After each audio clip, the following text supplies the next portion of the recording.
We'll call the PDC board meeting of November 9th to order. I apologize for being late. Executive Director Quinton and I were at a City Council hearing regarding the TIF set-aside, which we'll be discussing later in the agenda. So I guess we'll ask for the roll call first. Commissioner Andrews? Here. Commissioner Dixon? Here. Commissioner Strauss? Here. Commissioner Wilhoit? Acting Chair Mullis? Present. And Scott, thank you for calling in today. I hope you're someplace where you're relaxing and getting a little downtime. Well, I watched you and Patrick. Oh, you're that bored?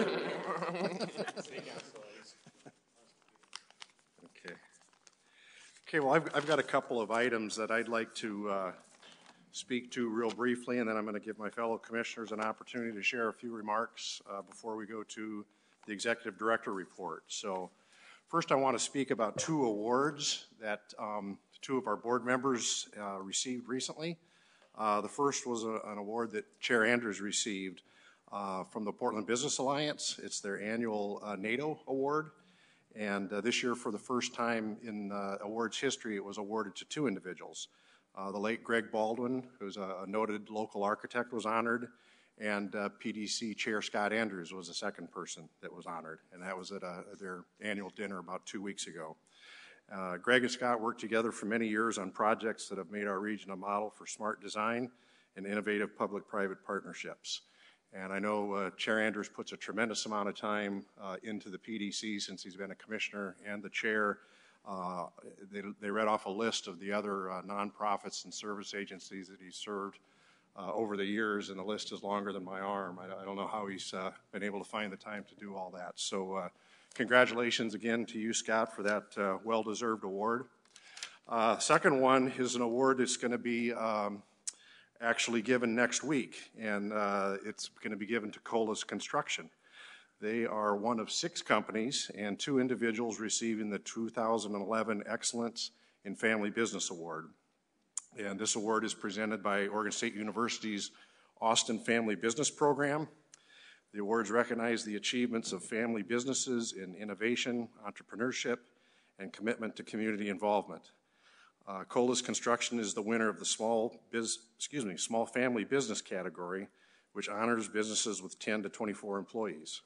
The business is being recognized for establishing strategic partnerships for long-term success, setting a powerful vision for the family business, and for giving the second generation the freedom to choose their future.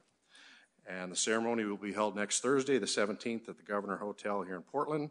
So I want to congratulate Commissioner Dixon as being part of the Colas Construction team. And I think both of these awards are a credit to Chair Andrews and Commissioner Dixon. I think they also show the diverse and well-rounded board that we have in place here currently at PDC. And I know all of us are proud to serve and to try and make Portland a better place to live. So congratulations to you, Aneshka, and to your family. Nice. And the last item is an update on the solar power employment situation. Our board last May took action in cooperation with the City of Portland and other folks to help bring Solar Power's manufacturing facility here to Portland. And Solar Power announced last week that they will be doing their first round of hiring next week. They are currently renovating 2 buildings, I believe, in North Portland. So they're putting some construction workers to work, which is excellent in the times that we're in. Solar Power is an innovator of thin film photovoltaic cells and modules, and their mission is to mass produce PV modules on a global scale at a cost that's lower than the traditional wafer-based solar technologies and at parity with that of the conventional power grid. And the employment session will be held next Wednesday, November 16th, from 10 a.m. to 3 p.m. at New Columbia. The address is 4605 North Trenton Street, and it's about 3 miles from their actual manufacturing facility. So I would like to thank Executive Director Quinton and all the PDC staffers that played a part in helping land that very important recruitment. And it's going to put some folks to work here, which is good news. So with that, I'll see if Commissioner Dixon, anything to share today? I do. Well, first of all, thank you. That was quite an honor to be acknowledged again, and it sounds so much better when I hear it coming from you. It's obviously an honor to our family to be awarded for that, but it really is just the everyday hard work of being in a family business is, I think, what the judges recognized in our group. So it's just more of an honor to be a part of that family business. And then to be recognized is just icing on the cake. So thank you all for that. I wanted to be able to talk about what I was able to do this week, which was attend the Neighborhood Prosperity Initiative kickoff meeting. It was on Monday of this week, and it was a very well attended meeting. Executive Director Patrick Quinton was there, and just want to thank you for your leadership in getting this moved forward, as well as the mayor's office. I want to thank Mayor Adams and his staff who's worked to getting this project kicked off, and then our staff here. I hope I remember everyone because I'm horrible with names, but Kate Dean in particular, Dana Decline, Adam Paldacek, and I believe that's others. Probably Patrick will have the list, but they did a fantastic job putting this kickoff event on, and I'm just looking forward to seeing how this is all going to play out. It seems like an incredible opportunity for the neighborhoods, and I want to support this initiative as much as I possibly can and want to see as many people get involved and be able to apply for the opportunity of being a part of this initiative. So I think that's pretty much all I would like to speak about today. Thank you. Attended the Eco District Summit that was sponsored in part by PDC and Portland State University. And Rob Bennett from the Office of Sustainability presented the debut of the greencities.com video, which is a spectacular video. I think it was really well put together. We've got to figure out a way to get every business person and everybody that travels from Portland to bring business here to have that as an app on their iPad. I think it's a great promotional piece, and really applaud everybody that put that together. Thanks so much. Okay, Commissioner Andrews, anything to report today? Well, first, thank you for taking the chair position today. I really appreciate that. Enjoyed seeing your and Patrick's presentation at City Council today. That went really well. Also wanted to thank Patrick for his presentation at the BOMA meeting this morning. I got great feedback, and it was a big success. We need to do that more often. And finally, congratulate Commissioner Dixon as well. As a member of a family business, I know both the good part and the challenges, mostly the good part. Okay, thank you very much, and thank you for taking the time to join us by phone today. With that, we'll move into the Executive Director report. Mr. Quinton. Thank you very much, Chair Mullis. Good afternoon, Commissioners. I just want to highlight a few things that have happened in the brief period since our last meeting. The last week, weeks like last week really get me charged. We had a whole range of activities all around promoting the startup community here in Portland, and specifically the Portland Seed Fund, I think, which you're all aware of, held its demo day, and demo day is a kind of typical event in the venture capital world in which startup companies get the opportunity to make really quick presentations in front of venture capitalists and other folks who might be able to help them out, and then they get feedback, and it gives them great exposure. So the 8 companies that are in the first class of the Portland Seed Fund made their presentation. They did it at the auditorium of Ziba Design, one of our great local companies here as well. So great day there, and then the following day that we had Venture Northwest, which is an annual event that features roughly a dozen companies and gives them basically the same opportunity. And of the 12 companies, I think 11 were actually Portland-based. So roughly almost 20 startup companies, all exciting, new, with new ideas, new technologies, and I've been watching this space now for a few years, and I am really optimistic about the prospects for these companies. I think the quality of the companies gets better and better every year. the Portland Seed Fund will be actually putting out its application for its next round of companies. So these 8 companies have essentially graduated. They're all moving on their own path, hopefully find other funders, and then they'll find a new class of companies to work with. So that model continues to move forward.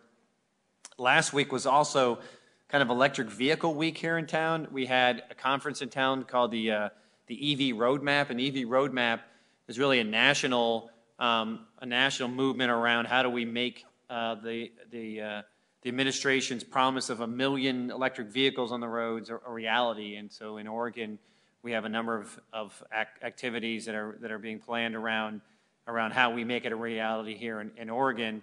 And so we had folks from all around the country here for that. And to cap off the week, we actually were one of the premier cities for the sequel film to Who Killed the Electric Vehicle, and that movie is called The Revenge of the Electric Car.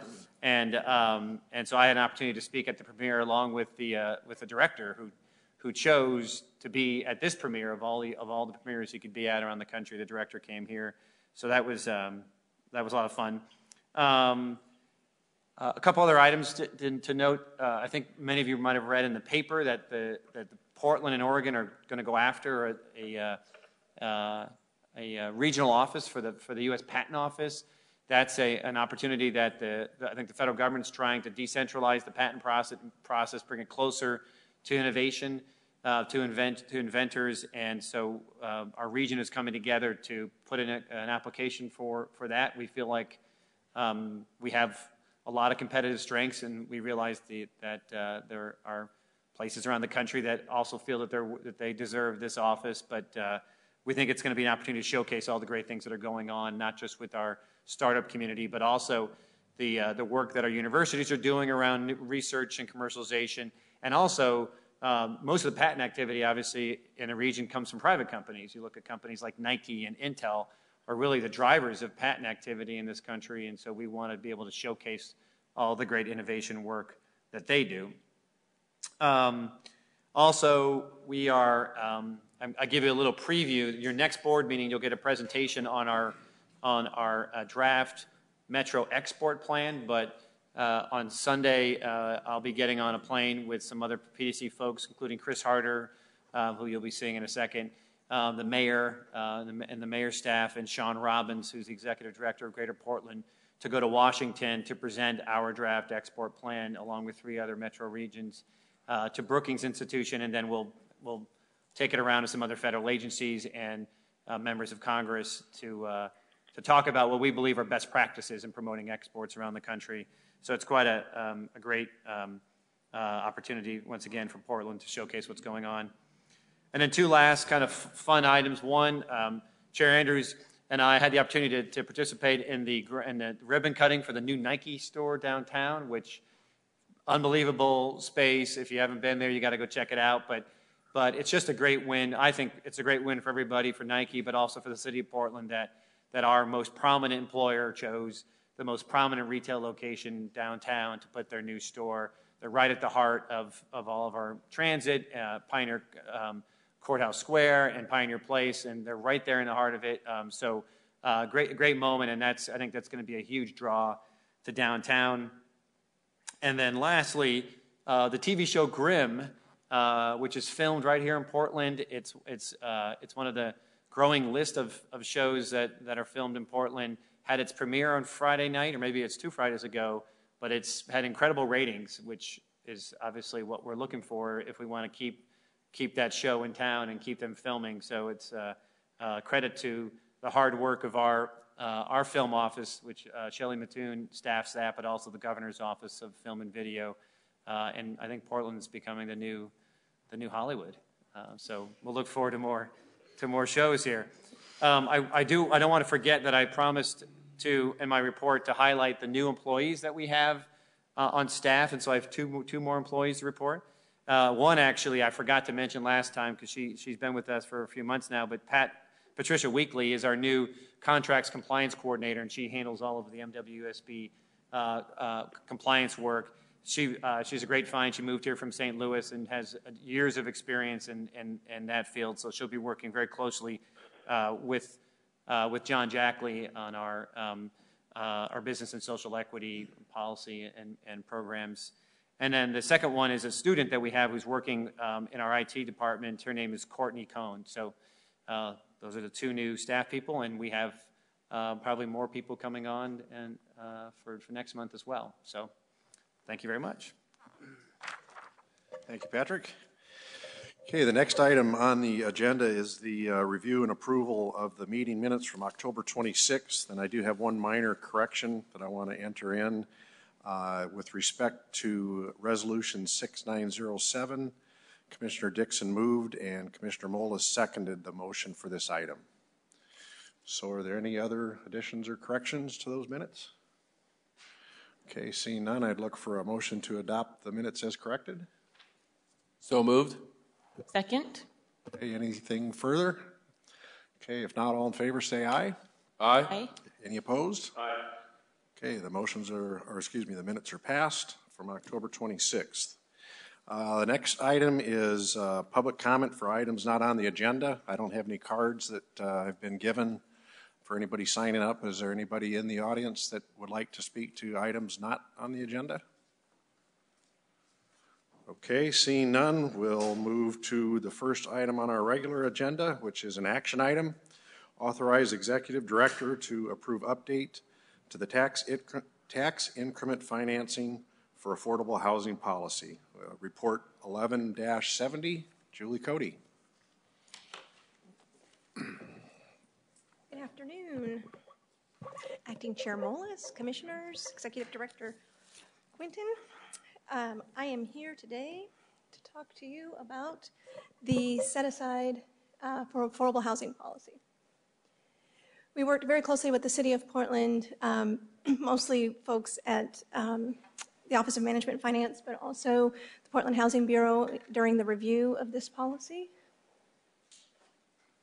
Just as a background item, I wanted to provide a little context. This was a policy that was enacted in 2006 that created a 30% set aside for affordable housing out of our tax increment financing. Over the first 5 years, and we now have an update, which is shown here as to what the actuals for the entire 5-year period were, we generated $140 million in direct housing investments. This is down slightly from the projected $152 million that was in there, but most of that is because of timing of projects that there's carry forward this year that is going to continue to be drawn down.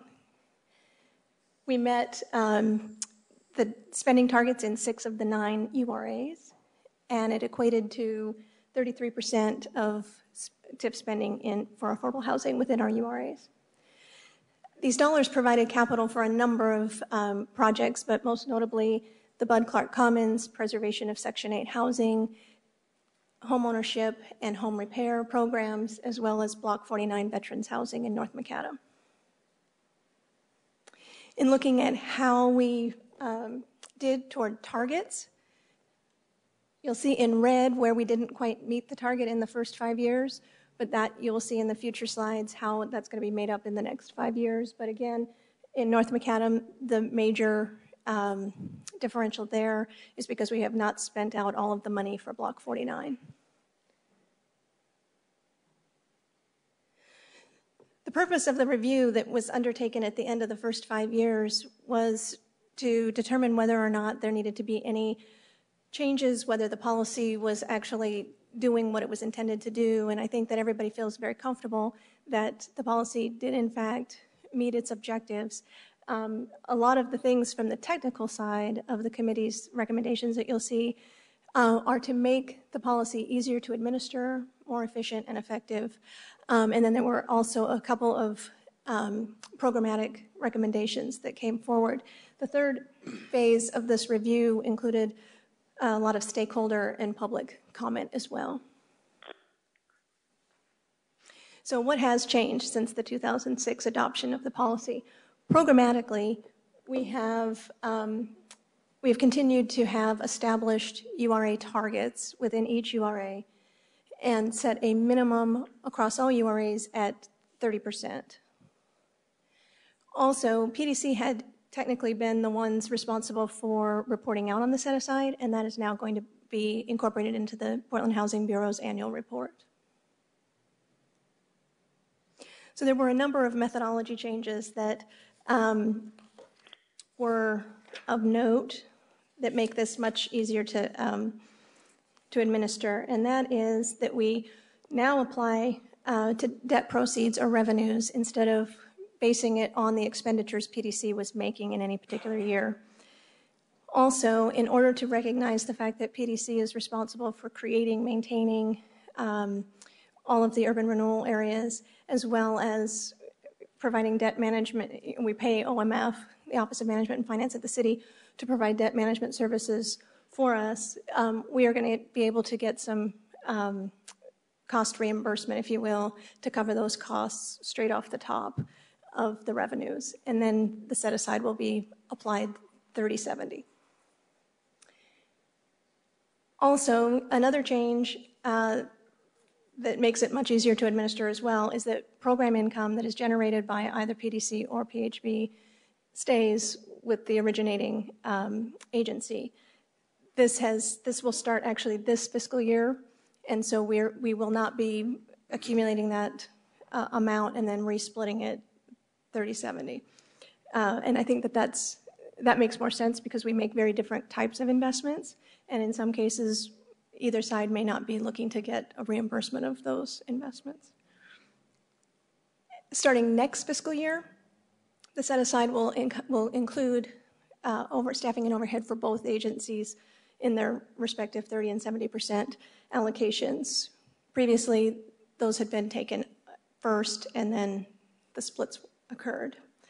And then going forward, you will continue to see these, the 5-year rolling averages, or over the next 5 years, you'll see the 10-year window. And it will be a blended methodology of the expenditures based on expenditures in the first 5 years, and over revenues of this next 5 years.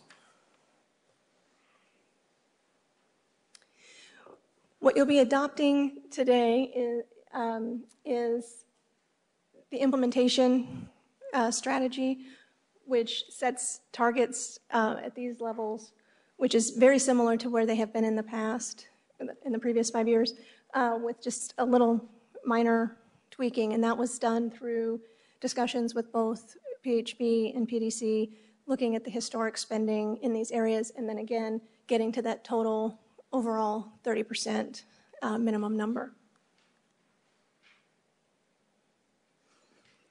Any questions?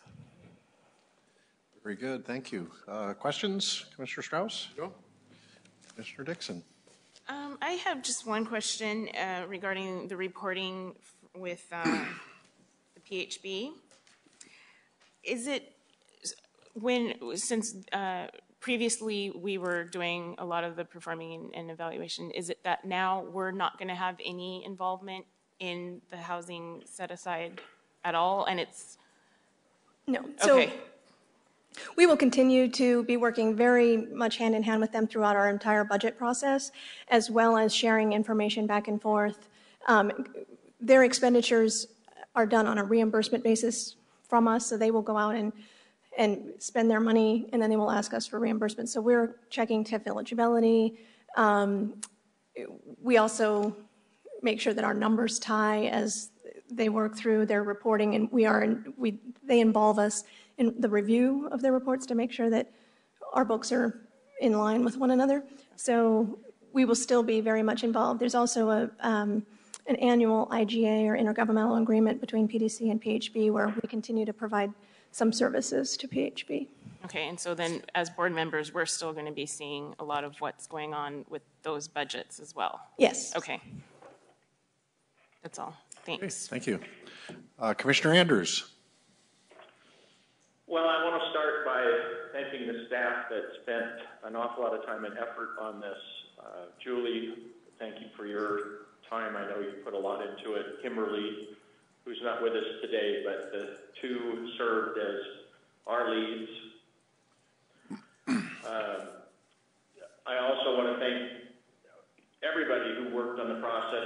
have been a contentious situation, and it was very cooperative. And the end result is a process that will be much easier to administrate. The programmatic changes are not large. The technical changes, the methodology changes are really helpful. So I just want to thank everybody and look forward to seeing how we move forward in this in the future. Okay, thanks very much. And as I said earlier, Executive Director Quinton and I were at City Hall just about an hour ago to make some remarks at their hearing, and I had a long list of projects, some of which have already been up on the screen. I didn't read them there, and I won't read them here. But I did want to bring up a couple of points. One is I took a tour of the Transitional Projects, Inc. facility, which I should know exactly where it's at, but I don't, a couple of years ago. And you know, they literally had folks in bunk beds in a room this size. You know, the space between the bunk beds was as large as between these two tables. And then when they had folks coming in that weren't in the facility to use the showers during the day, they had to walk through those folks' living quarters. To see the new Bud Commons project now that I wasn't able to attend the ribbon cutting ceremony on, unfortunately, but I toured it when it was in the finished stages, and to see the remarkable difference in the quality of the facility and the difference that it will make in those people's lives is pretty extraordinary, and a number of other projects as well.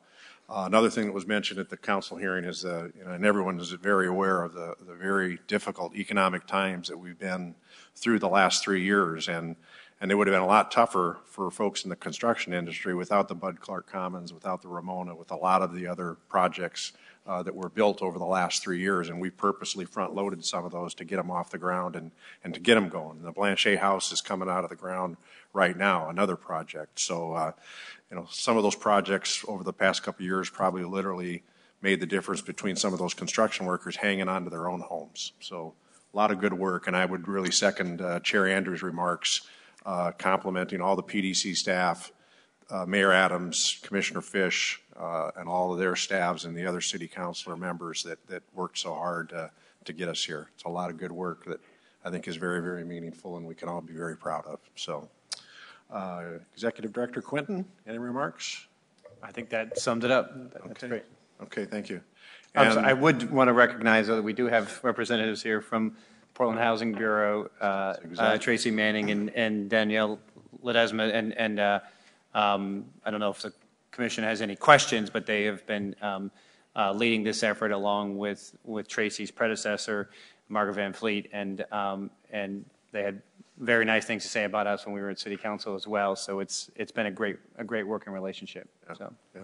I was just going to recognize them, and Tracy's the new director of the Portland Housing Bureau, so welcome. And I don't know if you want to share any remarks or you're just here for moral support. Right. Okay, very good. Well, thank you. Thanks for taking the time to be here, to both of you. So, okay, any other questions or comments? Okay, hearing none, I would look for a motion to approve Resolution 6908. So moved. Second? Okay, anything further on the question? Okay, if not, all in favor signify by saying aye. Aye. Any opposed? Aye. Okay, resolution. I'm assuming that was an aye and a positive. That was an aye and a very positive. That's what I assumed. Okay. It passes 4-0. Thank you very much. Thank you. Thank you. Thanks, Julie. Okay, the next item is Report 11-72. It's an action item to authorize the Executive Director to approve fiscal year 2011-12 Budget Amendment Number 1. Tony Barnes. Good afternoon, Acting Chair Mullis, Commissioners, Executive Director Quinton. I'm Tony Barnes, Budget Officer, PDC. The action before you today is to take action on the first budget amendment of the 11-12 fiscal year budget. To start out, I wanted to give a quick overview of our budget monitoring process at PDC. So when we start with the budget process or end with the budget process in June with the adoption of the budget, we have estimated beginning balances for the upcoming year, as well as, in many cases, estimated project amounts. So as we start living the year through July through October, we start monitoring the budget and identifying what the final year-end balances for the prior year are and what the project estimates updates are. And so we incorporate those into our budget forecasts. And in November and December, we start putting together the budget amendment, the first budget amendment, and that's the action before you today. This revised budget includes those updated project estimates, program estimates, as well as the actual beginning fund balances for this fiscal year. And this revision will help inform the budget development for the upcoming budget process as well, as we have up-to-date figures.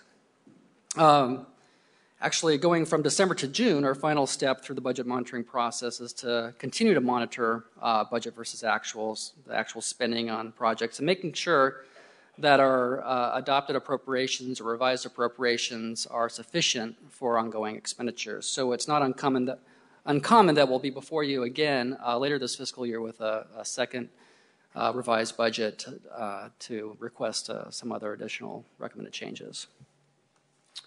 With that, the purpose of the amendment today, as I mentioned, was to address specific beginning fund balance updates based on the prior year balances, identify required carryover for specific projects and programs. One of the key carryover items that we're including in the budget is the $6 million for the OSC project. That was in last year's budget. It's being brought into this year's budget via this amendment, and I believe that action was before you at the last commission meeting. This budget amendment also addresses a budget for the Portland Regional Clean Tech grant that was recently awarded to the City of Portland and PDC. And it includes about $15 million in Portland Housing Bureau IGA adjustments. The majority of those adjustments are prior projects are being brought over to this current fiscal year based on project timing. And finally, the adjustments related to the interstate and OCC boundary amendments that took effect, I believe, in August. There are some properties that moved from the Oregon Convention Center into the revised interstate amendment boundary that interstate is reimbursing OCC for via this budget amendment, as well as some project dollars that are moving from OCC to interstate because it's in the revised boundary. So in summary, when we look at all the resources in the revised budget rolled up across all of PDC's funds, the resources are increasing about $44.8 million. Of that, $16 million, $16.6 million is the beginning fund balance based on those actual balances, cash balances from last fiscal year. We're also addressing the long-term debt issuances. There's about $13.7 million in long-term debt being increased via this budget amendment. Now the difference here, in some funds, primarily the older URAs that have issued their last debt have larger cash balances from those last bond issuances. In the case of South Park blocks, like where the OCC, the OSC budget is, those dollars are reflected in that beginning fund balance, that cash balance that's being brought forward into this budget amendment. In other districts like River District, we rely on lines of credit, long-term debt to fund the annual budget. So where there's housing projects such as the Resource Access Center, Pearl Family Housing that we're completing, those final disbursements on those projects are actually occurring this year via this budget amendment, and it's reflected by that $13 million in the long-term debt. It's basically money we didn't borrow last year, we're going to borrow this year. Finally, on revenues, property income is increasing about $2.7 million. That's really in reference to the OCC interstate amendment, boundary amendments I just mentioned, where interstate URA is reimbursing OCC for the transfer of property. On the requirements side, total expenditures are increasing $33.5 million. As you can see from the table, most of the expenditures are in the housing category based on prior year carryover, as well as the property redevelopment category based on prior year carryover. The $10.8 million includes that $6 million for the OSC project. There's $7 million being placed in contingency or added to contingency across a number of funds. Most of those dollars are related to projects that are being put forward into the 5-year forecast and will be addressed during the budget process. If there's a need to take those dollars back out of contingency and appropriate to property redevelopment or business development, it would have to be included in a follow-up budget amendment to take it out of contingency. So running through those expenditure categories, summary of changes. Administration is increasing $1.1 million. The vast majority of this increase is related to prior year budgets for the financial systems consolidation project. So it's just like project carryover in our URAs, we have some administrative projects that are moving from last fiscal year into this fiscal year for some final closeout work on that project. Business development is increasing $3.7 million. This includes that Portland Regional Clean Tech grant, as well as some business finance dollars that are being added to the programs across several URAs. Infrastructure is increasing $2.2 million. The majority of this is for existing commitments with the Transportation Bureau as well as the Parks Bureau. Examples include the North Macadam pedestrian bridge, Gibb Street pedestrian bridge, as well as Carruthers Park in North Macadam. And housing is increasing $15.4 million, as I mentioned. Includes mainly carryover items related to prior year projects that are finishing up. And as I mentioned, property redevelopment is increasing $10.8 million, again, mostly related to the OSC funding. There's two final categories, interfund transfers. This is mainly an administrative item that is related to what we have as related to interfund borrowing.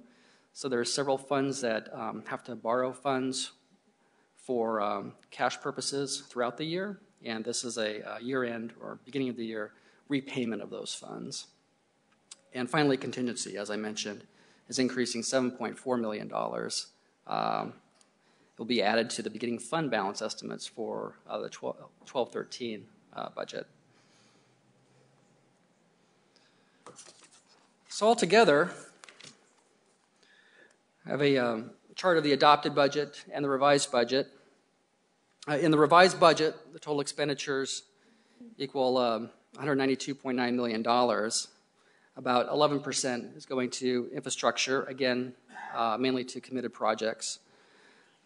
Business development's around 15%.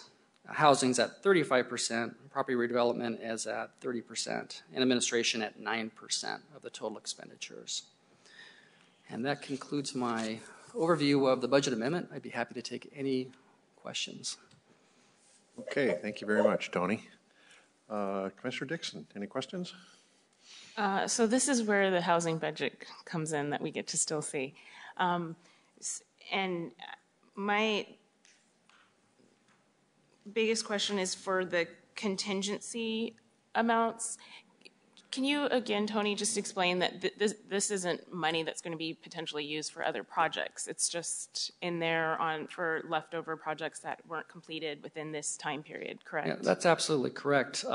It's the portion of the $16 million in beginning fund balance that we're adding that we're not appropriating to projects this year that we need to add into next year's budget to carry on those existing projects in our 5-year plan. Okay. And the biggest items in terms of the housing dollars for why it's increased as much, again, are carryover projects that we knew that they were in the budget for the long-term projection, but they increased within this time frame. Yeah, the vast majority of the carryover is related to the Bud Clark Commons as well as Block 49 Tamarack Apartments and North Macadam. There are some dollars related to the interstate OCC property amendments, just like there are on the PDC side, that are flowing through the housing budget. It's properties transferring from OCC to interstate, and so some dollars are going into this housing category and coming back as a reimbursement to PDC. And we get, from housing, we get pretty regular reports to understanding that the budgets are being used the way that we had anticipated, and it's not as if they are making the decisions about when they go over what was budgeted. Yeah, that's correct. We have a specific line item budget for each URA based on the adopted budget and our annual IGA. Okay. And so monthly they invoice us based on those projects. And we will address changes via budget amendment here if necessary. All right, great. Thank you. Thank you. Commissioner Strauss? Oh, okay. Yeah. Commissioner Andrews? No questions. Thank you, Tony. Okay, thanks, Thank Tony. you. Well, and a nice, clear, and concise report again, because I don't have any questions as well. So, Patrick, anything to add? No? Okay. If there's no further discussion or questions, I guess I'll look for a motion to adopt Resolution 6911. So moved? I second. Okay, any further discussion? Okay, if not, all in favor signify by saying aye. Aye. Aye. Thank you. Any opposed? Okay, once again, a 4-0. Great vote. job, Tony. Thank you, Tony. Okay, and the next item on the agenda is an information item, Report 11-73, an update on the PDC Entrepreneurship Strategy. Jennifer Nolfi and Chris Harder. John, I'm going to sign off. This is informational. Okay, great. Thanks very much for taking the time to join us, and I welcome your return to the dais in the chair's seat. Be careful, Scott. He's going to take over. No, thanks. Thanks, guys. Bye-bye. Thanks, Scott. Good afternoon, Commissioners. Good afternoon, and Executive Director Quinton. I'm Jennifer Nolfi, and I manage our Business and Industry Division here at PDC. I'm joined by Chris Harder, who's a manager in the Business and Industry Division. He manages our software cluster as well as our entrepreneurship strategy that we're here to talk about today. And then we also are joined by a guest, Sheetal Dupay, with Audio Name, and if I got her name incorrectly, she'll explain why her tool is so important. She is one of the Portland Seed Fund inaugural class members, and so she's going to talk a little bit about her experience with that today. I'm briefly going to introduce it and then turn it over for Chris, but I really want to emphasize that this entrepreneurship and innovation strategy is about jobs. It's about nurturing our entrepreneurs and helping grow the next Intel or Nike, and trying to figure out what resources we need to help them access to help those companies scale up quickly, create jobs, and also identify exit strategies. So it's a really exciting opportunity. It directly aligns with our cluster work, as you'll hear about today. A number of these initiatives are to support companies that are growing in our target industry clusters, and it also ties in our Central City team, so it is a cross-divisional initiative. The plan that we're here to talk about today, I'm pleased to report that we're already in the implementation phase. We're already ramping up.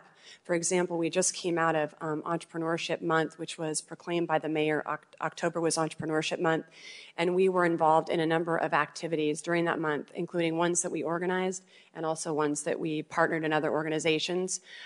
One of those events was Oregon Startup. We held the first roundtable of accelerators and incubators from across the state to come together and talk about what works and what doesn't. Patrick facilitated that conversation. That was followed by a Startup PDX, or Startup Portland, where it was a networking opportunity, and we really got people excited about this initiative. And the feedback we've gotten from those events has been tremendous. And I really want to recognize that those efforts were a collaborative effort of our agency. We involved public affairs and our outreach team, the neighborhood and Central City divisions, and B&I, and it really was a success. And then finally, last week, we had the inaugural class of the Portland Seed Fund at Demo Day, and Sheetal was one of those participants. We had the Venture Oregon event as well, so we were participants in that. And I'm just going upstairs after this to host a roundtable of entrepreneurial, athletic, and outdoor companies. So even though we're here to give you an update, we really are in the execution phase. So with that, I'll turn it over to Chris. Commission members, Executive Director Quinton, thank you for the opportunity to present on our entrepreneurship and innovation strategy. Before I get into it, I wanted to quickly acknowledge Randy Evans, who is a Senior Project Manager here at PDC, and he has done significant amount of work on this strategy and entrepreneurial efforts in general, so just wanted to acknowledge him. As Jennifer said, this presentation is supposed to highlight entrepreneurship. It's an important part of our strategy here at PDC, and we believe it's an integral part of our strategy to create jobs going forward. So before I get into the meat of the presentation, I wanted to give a little context for the presentation. The graphic on the screen provides a visual of our small business efforts here at PDC. Entrepreneurship is one component of that, and what we're focusing on today is our high growth traded sector firms, those most likely to receive angel and venture capital type funding. So as Jennifer mentioned, even prior to a formal strategy, entrepreneurship was an important part of our overall economic development strategy. We've mentioned the Portland Seed Fund a couple times. The city and PDC made the lead investment in that, and we'll talk a little bit more about follow-on later in the presentation. We contributed $1.5 million to the Portland State Business Accelerator for startup and wet lab space there, and as you can see from the slide, sponsored several other important programs in our community. So to really set the stage going forward, what I'll refer to a little bit later on as Entrepreneurship 2.0, we commissioned a study with an outside team from University of Portland and Willamette University. They did some data analysis for us, interviewed our entrepreneurial community. We supplemented that with some internal research, as well as the slide suggests, a lot of our cluster development activities have a strong entrepreneurial component. So we learn a lot about entrepreneurialism from our cluster work. And then, as I'll end today, we have a scorecard to kind of measure our progress going forward. So to jump right into the findings of the study, compared to the nation as a whole, and certainly key benchmark regions such as San Francisco, Seattle, Minneapolis, Denver, a lot of the cities that we benchmark ourselves with, we have a smaller average firm size and a higher concentration of small firms in Portland. As the graph indicates, the vast majority of our jobs come from small businesses and those of less than 10 people. So small business and entrepreneurial firms are an integral part of our local economy and where we create our jobs here in Portland. Could you go back to that graph one more time? Yeah.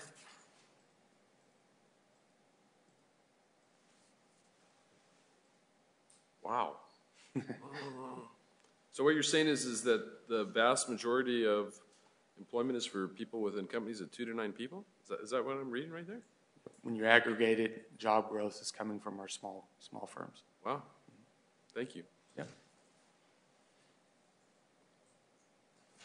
To add, just so you think about job gain, what Chris is saying is when you net out job gain, job loss, big companies add jobs and shed jobs. So, right. So this is kind of when you net it out, the job growth is occurring in this class of companies. They're net adders of jobs. Mm-hmm. So obviously, from the previous slide, there's a strong link between small business and entrepreneurship. At the other end of the spectrum, however, large companies are also important for several reasons. Most large firms are the result of small firms that grew. They tend to stay where they're located. And up on the screen, we have a list of Fortune 500 companies. These are all entrepreneurial firms at one day. You take Seattle as a good example. They just happen to have more Fortune 500 firms than we do. I think they have 6 of them there. All of them were created in the last 20 years, except for Nordstrom's. So not only do they come from small place and grow, but many of them, particularly around the country, are relatively new as well. They serve another important role in that they help develop the larger entrepreneurial ecosystem in terms of supplying mentors and capital to startup firms. They also are a source of spin-off companies. Let's take Nike, for example, here. We have a whole host of athletic and outdoor firms in Portland that come from talent from Nike that went off and started their own company. So they help mentor and fund startup firms, but also talent themselves go off on their own. So important part of the entrepreneurial ecosystem. The fourth finding is immigrants are a major component of the startup community nationally. This is particularly true in technology-intensive startup firms. As the graph suggests, probably an area where we could improve. Portland lags in the number of immigrant-founded tech startups. This highlights the importance of positioning our region and our city globally. So as we work on things like export strategies or trade strategies, we also should consider how we position ourselves to attract highly educated, highly talented immigrants to our community.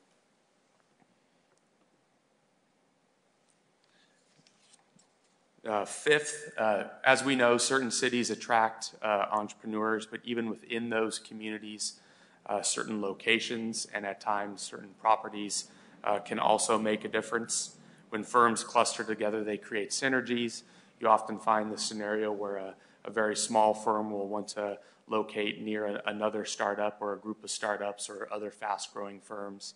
As we'll highlight later in the presentation, we have several place-based initiatives in progress to address these types of issues and promote entrepreneurship in other parts of our city.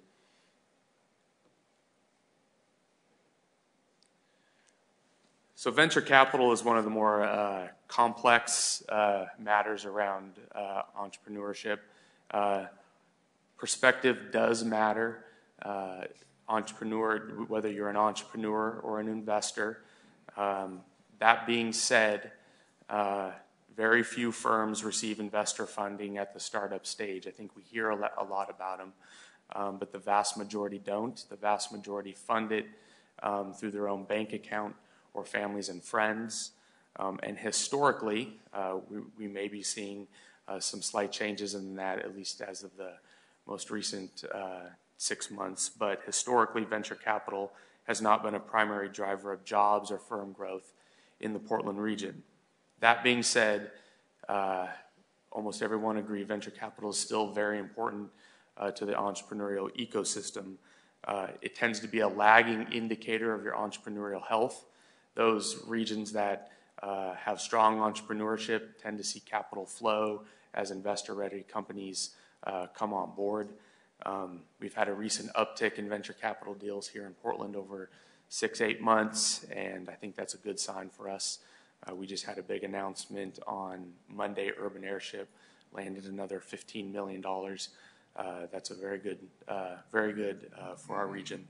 On a per capita basis, everybody lags San Francisco, so I think that's the first finding, no matter who you are. We're more on par with our peers than I think sometimes it's mentioned, but I still think there's room to grow, and I think the recent trends, we're starting to definitely see that.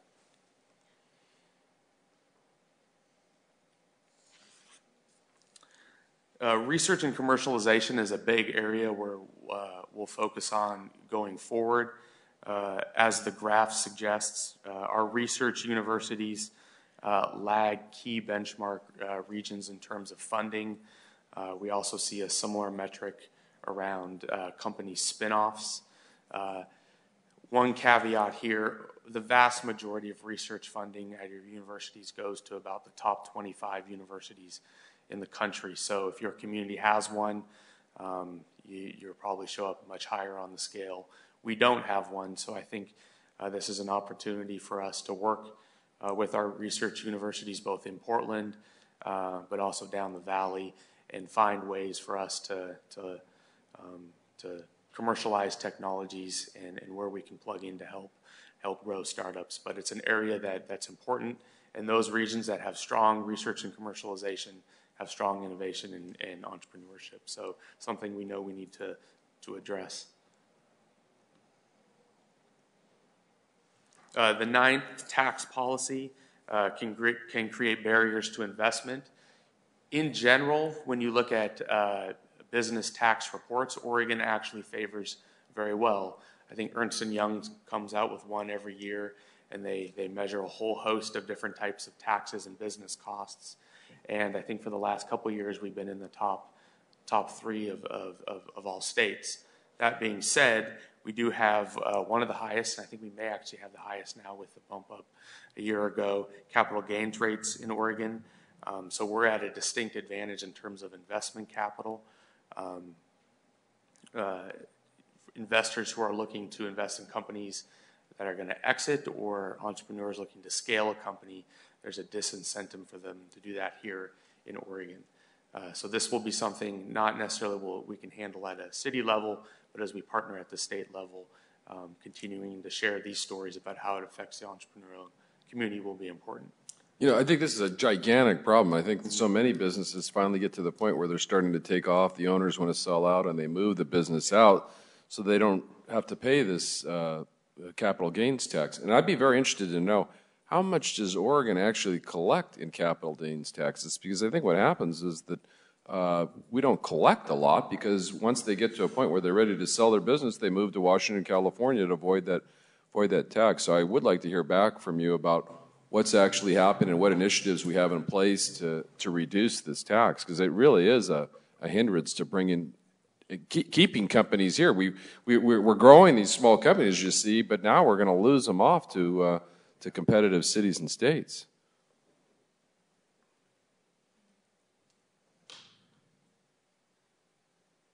So the final finding, Portland struggles to scale startups. Part of this could be due to the tax issue we just discussed, but another key component to this is when we compare ourselves, we lack seasoned entrepreneurial executives who have exited a company, so have gone through the process, and we lack seasoned executives, a lot of marketing, technology executives to help grow a company. So mentors and a strong, deep pool of seasoned executives are important for growing and scaling firms. And as we get into our strategy 2.0, we'll talk about some of the efforts we have around that. So these 10 findings, and of course, you know, our interaction with firms and our cluster work have helped form an action plan for us going forward. We have 4 goals: startups that scale, world-class research and commercialization, a deep investment pool, and then the 4th is an ability for us to measure how we're doing over time and be accountable to some of the programs that we're supporting or backing. So what is Entrepreneurship 2.0, our strategy? This is just a snapshot. There's a web link that people can go to see the full action plan. So I'm just going to highlight a lot of the key programs we're working on right now. The first is Portland 100. This is an effort to scale our most promising startups, whereas the Portland Seed Fund is working with very early stage companies, even individuals at the concept stage. This is taking an urban airship, per se, and working with them to scale to an exit in 5 to 7 years. It's the brainchild of a prominent entrepreneur in Portland, and the goal is to align mentor and advising along with kind of strategic venture capital to help these very select firms kind of scale and grow. And maybe if we're lucky, we get a Fortune 500 firm like we saw earlier in the slide, but even if we don't, if the more firms that we have that have exited or have significant revenues, that adds to our mentor and investment pool here in the community, something that's important to grow other startup firms. Mentioned we have hopes of strengthening our venture capital programs. This is really about encouraging more venture capital firms to maybe locate offices here, but even if they don't, having them to be more comfortable investing in our companies and our industries here. So whether they're from the Bay Area and they invest here, as long as they're comfortable with the firm staying here, in the end, that's really what matters. And in fact, we've seen some evidence of that over the last year, that's what's occurring. 2 place-based initiatives, the Central East Side, we're working on an entrepreneurial effort there Currently, we're in a branding and positioning phase, and probably relatively soon we'll roll out a brand for that area. We can capitalize on. There's a lot of entrepreneurialism going on there already, and I think we have opportunities to increase that. One of those is a signature our signature property that we have, the Convention Plaza building on the Burnside Bridgehead, of turning that into a digital hub. We're working with some key tenants, technology-intensive ones, that could co-locate there and enhance the entrepreneurial environment in the East Side. We've mentioned the Portland Seed Fund. We got an additional allocation from in the general fund, so we'll be investing additional funds there. Research and commercialization plan. We've spent the summer and the early part of the fall conducting interviews, I think 15 or 16 of them so far, with all of our research universities, signature research centers, state-level innovation programs, venture capital firms, to talk about where PDC in the city can plug in, encouraging commercialization activities, encouraging faculty to partner with industry to start entrepreneurial firms, and we'll be rolling out some findings and recommendations of that in the next month or two. We've been in discussion with OHSU, Oregon University System, and Otrati, one of our signature research centers, about how we could support a potential bioscience accelerator. And Patrick, in his earlier comments, mentioned our efforts around recruiting a U.S. patent and trademark office here. So just an example of some of the projects we're working on. And of course, we have our cluster development work, where within there, a lot of entrepreneurial activity occurring. Jennifer mentioned the peer-to-peer mentoring roundtable that it will this evening here, working on Design Forum PDX. The Jobs Accelerator grant that we won has a strong green commercialization component to that. And then within software, working with our open source independent developer community, and actually we're developing a mentor-mentee matching tool that will be available to help startup founders access executives and mentors, or even technical people access mentors to help improve their skill set. So we expect that to actually be rolled out in the next month or two. So pretty excited about that.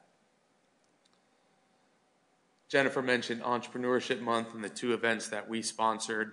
I won't go into too much detail here because I think we've already talked about that, plus a whole bunch of other events that we were a part of or were in our community.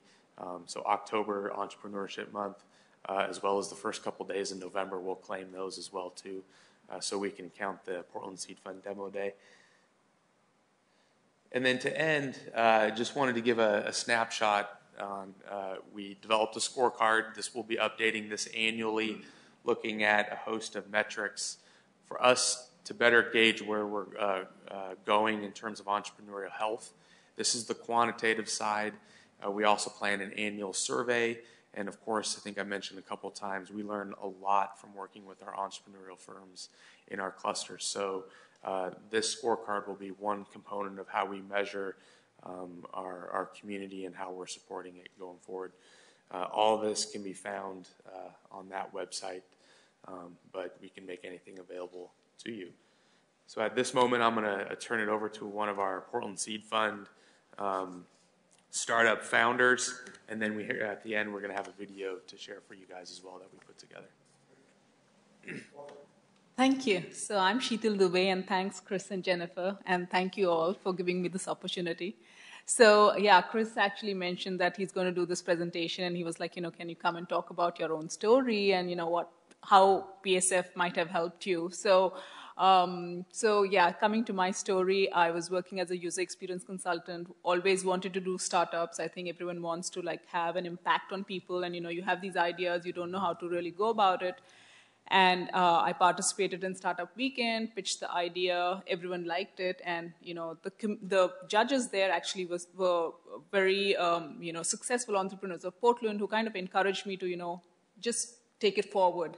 And I wanted to do that, and I think that encouragement really helped. And from then on, that was 6 months back to now, I've had so much support from the community, Portland community, from the entrepreneurs, from, Portland's Seed Fund and the Thai community, the Startups community. I think now Portland has so many different, communities that are trying to help entrepreneurs. That's really great.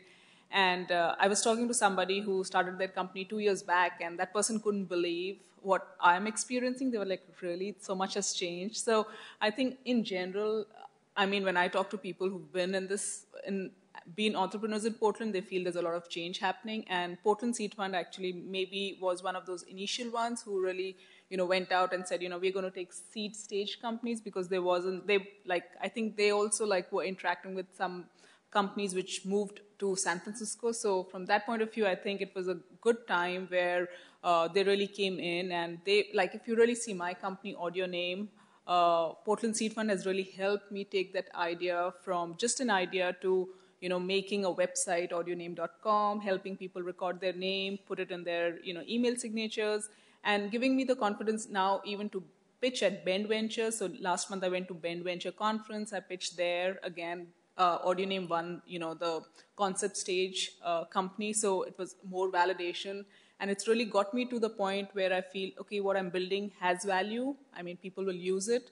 So it really makes sense to go forward. So I think it really helped take that idea to a stage where it seems it makes a lot of sense. So, I really thank you for what you're doing to to the community. And just speaking of other entrepreneurs, I think, everyone is very excited about Portland Seed Fund, and now Pi, and now even Thai. Thai is also coming up with their incubator this week. So I'll be going there. So it's just very exciting to see all these different activities and feel like you're not all alone, because you have these ups and downs, and you have a community support that takes you through. So, thank you so much for it. So when you're rich and famous, you're going to stay in Portland? Oh, well, definitely. If that's the condition, it's very easy. I love Portland. We love Portland. Do you mind just giving us 30 seconds on your company? Because I think it's just one of the coolest ideas. So I think they would love to hear about your company. Okay, yeah, great. So, my name Sheetal is a very common Indian name, and I've been working in the US for 7 years, and I can be certain 80% of my conversation starts with, how do you pronounce your name? And, could you repeat it? And after some time, people want to avoid calling you a name. So I've always had this idea that, if people hear the sound of my name, it's not such a difficult name, they'll get it. So audioname.com is a site that helps you record your name and add it to your email signature, your LinkedIn, your Facebook, places where people interact with you, so that people have a chance to hear your name before they meet you. And recently, Voice of America actually did a article on Audio Name, and it got huge coverage in China, Vietnam, and again, a lot of validation that now that we are this global melting pot where people meet each other from different nationalities, this is just making the introductions frictionless, so that when you meet somebody, you're just familiar or a little comfortable saying their name. So that's audioname.com. And a lot of people actually, the Sister City program is using it. A lot of people actually have started using it around in Portland. So it's exciting, actually. Oh, that's great. It would be very helpful for me. I know that. So please sign up. Need to right away. Well, thank you very much for taking the time to come in today, and best of luck to you. Thank you. So, And the video that we're about to show is one that we presented at Startup PDX, which is one of our events in October.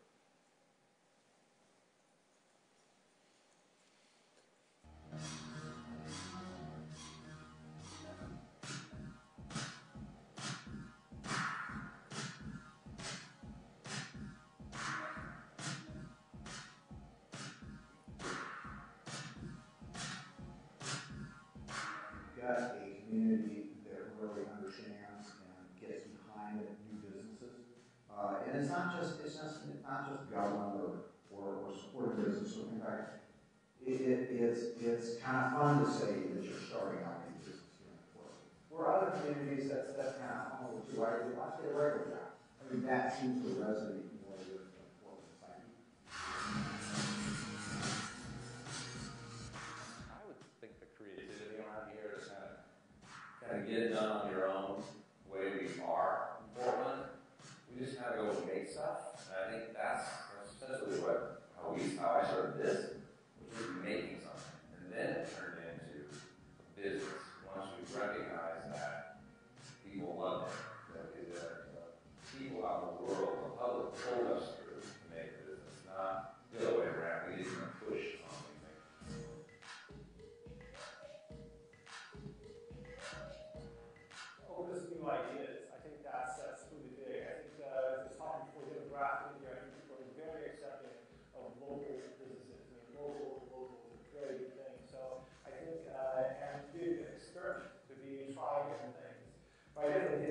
as a diversity kind of experimentation, I think is what draws a lot of people here. They can come here with an idea and more often than not make it work.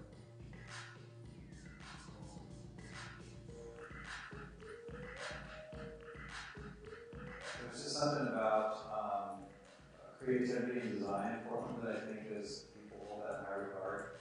It's more of a community-based city, I think that way. I think that helps small businesses, that whole sense of community.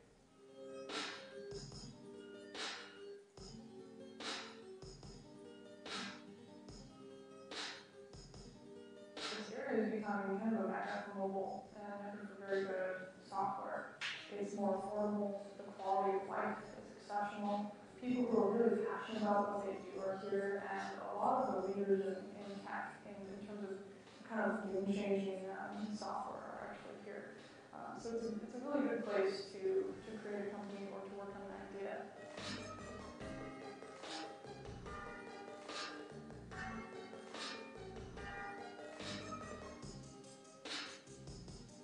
There are lots of factors here that made starting a business here just kind of makes sense. One of those we haven't talked about yet is the kind of resources we have here to be able to, in Portland, to be able to scale up as we're getting new business and new projects.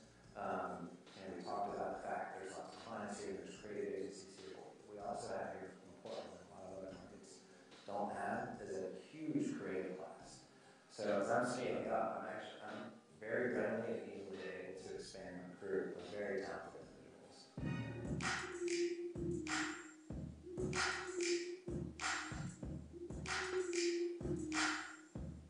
The film business is extremely competitive.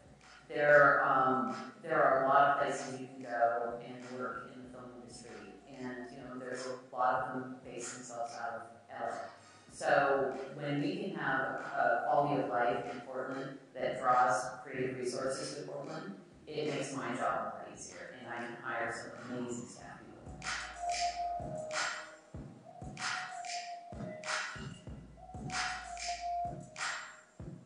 People can choose to live wherever they want and choose here and have the means to go start companies and invest in others who start companies. We want to attract those people, and we do. Portland is a perfect environment with our lifestyle and creative attraction. We are constantly attracting best and brightest creatives to this town. We're perfectly poised to create a new generation of entrepreneurship here right now.